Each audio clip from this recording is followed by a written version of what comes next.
Hello. Coming to you this fine morning from a mountaintop in about 8,500 feet. This is, I think, the highest I have slept ever, probably, in my life. I just noticed as I was driving out of this, I stayed in this is a Khabib National Forest, free camping, which is my favorite price. And I noticed as I was driving out, I didn't record this earlier, but I never recorded from the campsite. I didn't think about it. But you can see this forest. I don't know if it was controlled burned or if it was a natural wildfire, but you can see how it has exploded with new life. It's pretty awesome. And I don't know if this new life is... I don't think those are the same trees. No, those are not evergreens. So there's a whole bunch of new trees growing here that are not like the trees. Well, maybe that's where the trees that burned. I don't know, but it was interesting. It's just crazy to see all this green, new life, trees. I mean, if that's a man-made effort, that's pretty impressive. But anyways, yeah, had a decent but cold night. I kind of didn't have any reservations or plans, and I was in Zion yesterday, and I just said, wing it. You know, that's one of the advantages traveling the way I'm traveling. Overlanding rig of mine is set up that like a mini RV.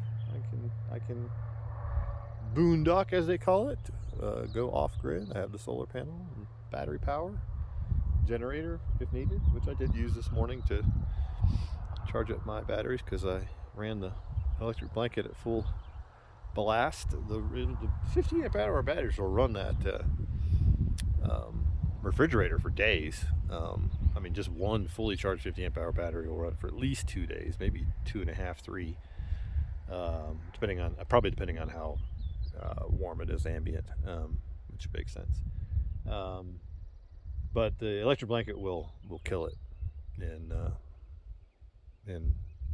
running full heat will kill it pretty quickly if it's running the refrigerator as well, which is what it is my setup. But yeah, so I use the generator a little bit to charge that back up. But from this viewpoint, I'm only about 25 miles, I think, from the Grand Canyon North Rim, which I've never been to.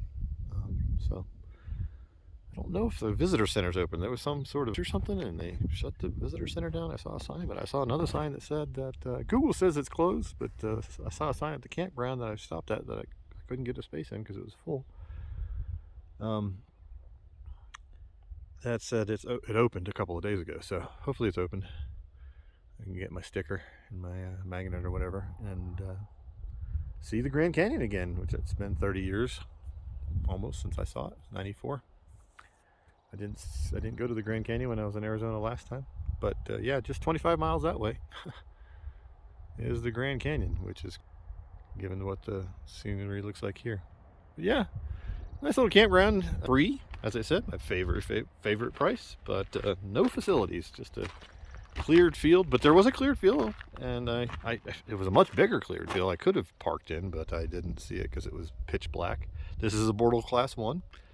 So I had to set up the telescope, even though I only had a couple hours of moonlessness. I did get a few pretty good images, some really good images of the Eagle Nebula, M16, and the Trifid Nebula, M20.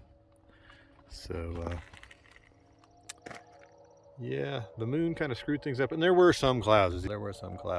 Interfered. I tried to do some long exposures after I went to bed, and those didn't turn out very well, and I think that was because of clouds.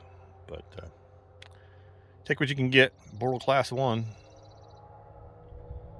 dark ass sky. I got some pretty good pictures of the Milky Way. It was very, very, very visible. It was starkly different, really, honestly, from even the Bortle 2 in Bryce. As soon as I stepped out of the truck turned it off and stepped out, I could see a stark difference. Trees also played a factor, because these tall trees here, I couldn't. And there were some around my campsite that blocked some views of some galaxies, but I still had some success. Anyways, I'm going to get on the road down here to the Grand Canyon, and stay tuned.